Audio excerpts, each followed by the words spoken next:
Non, moi je crois, Adil Farkan, qu'il y a une volonté de la part d'Emmanuel Macron et du président Tebboune à avoir une relation apaisée entre la France et l'Algérie. Je crois qu'il y a une volonté entre Jean-Noël Barrot et M. Attaf, le ministre des Affaires étrangères algérien, d'avoir une relation apaisée également. Mais je crois qu'il y a des acteurs qui ne la souhaitent pas, cette relation apaisée. Je pense à Bruno Retailleau. Et je pense que Bruno Retailleau, tant qu'il sera au gouvernement, il tentera de jeter un peu d'huile sur le feu dans la relation entre la France et l'Algérie. Il le fait parce que ça sert effectivement ses ambitions personnelles. Parce que ça soude son électorat d'extrême droite et de droite extrême autour d'une candidature à la présidence de LR et peut-être demain une candidature à la présidentielle. Il le fait aussi parce que il fait du buzz dans les médias français qui sont friands de sorties un peu fracassantes, de coups de menton du ministre de l'Intérieur. Mais je crois que ça ne sert pas les intérêts de la France. Et ça ne sert pas les intérêts non plus, évidemment, de l'Algérie. La France et l'Algérie sont deux grands pays qui ont besoin d'une relation apaisée. Mais cette affaire arrive à un moment curieux. Un moment où le président Tebboune et le président Macron ont décidé de se parler.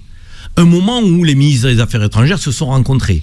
Un moment où Jean-Noël Barrot a été reçu à Alger avec un communiqué qui indiquait que le rideau se levait.